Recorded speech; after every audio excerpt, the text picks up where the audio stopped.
Hello friends, ഇന്നൊരു കുഞ്ഞു recipe ആയിട്ടാണ് വന്നത്. ഞാൻ ഉണ്ടാക്കുന്ന ഒരു സ്റ്റൈലിലുള്ള ഒരു തക്കാളി ചട്നിയാണ് ഞാൻ ഇന്ന് ഷെയർ ചെയ്യാൻ പോകുന്നത്. അപ്പോൾ അതൊരു ദോശയുടെ കൂടി ഇഡ്ഡലിയുടെ കൂടി ഒക്കെ സൂപ്പർ കോമ്പിനേഷൻ ആയിട്ടുള്ള ഒരു ചട്നിയാണ്. അപ്പോൾ ഇതിന് വേണ്ടുന്നത് ഹാഫ് ഉള്ളി, കുറച്ച് കരിവേപ്പില, 2 തക്കാളി. ഇത് എൻ്റെ ഒരു ഫാമിലി മെമ്പേഴ്സിൻ്റെ അളവിൽ വെച്ചിട്ടാണ് ഞാൻ ഈ ഒരു അളവ് എടുത്തത്. നിങ്ങളുടെ ഫാമിലിയിൽ എത്ര മെമ്പേഴ്സാണോ ഉള്ളത് അതിനനുസരിച്ച് തക്കാളി ഉള്ളിൻ്റെയും എണ്ണം കൂട്ടിയാൽ മതി.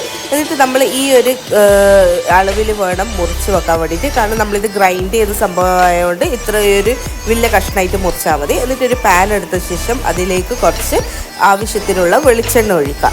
അത് ഒഴിച്ച ശേഷം ഈ കഷ്ണങ്ങളൊക്കെ അതിലേക്ക് ഇട്ടിട്ട് നല്ലോണം ഒന്ന് മിക്സാക്കി കൊടുക്കണം, സോഫ്റ്റ് ആവുന്ന വരെ. അപ്പോൾ അത് കുറച്ചൊന്ന് വാടി കിട്ടണമെങ്കിൽ നമ്മൾ ആദ്യം തന്നെ കുറച്ച് ഉപ്പ് ചേർത്താൽ മതി. അപ്പോൾ അത് ആവശ്യമുള്ള ഉപ്പ് നിങ്ങൾ ആദ്യമേ കുറച്ച് ചേർക്കുക. എന്നിട്ട് ഞാൻ കുറച്ച് ക്ലിപ്സ് കാണിച്ചിട്ടില്ല, അത് മിക്സായി പോയതാണ്, സോറി.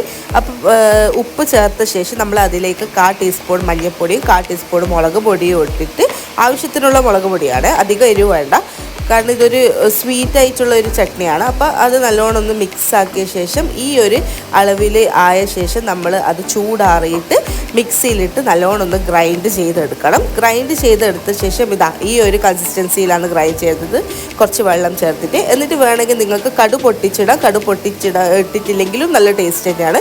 ഇത്രയേ ഉള്ളൂ, സിമ്പിൾ റെസിപ്പിയാണ്. ഇതാ നല്ല ചൂട് ദോശയുടെ കൂടെയൊക്കെ ഇത് കഴിക്കാൻ സൂപ്പർ കോമ്പിനേഷനാണ്. കടു പൊട്ടിച്ചിട്ട് വേറെ തന്നെ ടേസ്റ്റ് ആയിരിക്കും. ഞാൻ പൊതുവെ അങ്ങനെയാണ് ഉണ്ടാക്കാറ്. ആ ക്ലിപ്പ് ഞാൻ കാണിച്ചിട്ടില്ല, സോറി. അപ്പോൾ ഇത്രയേ ഉള്ളൂ, സിമ്പിൾ റെസിപ്പിയാണ്. എല്ലാവരും മസ്റ്റ് ട്രൈ ചെയ്യണം. ട്രൈ ചെയ്യാത്തവർ എന്തായാലും ട്രൈ ചെയ്യണം. So thank you for watching. By.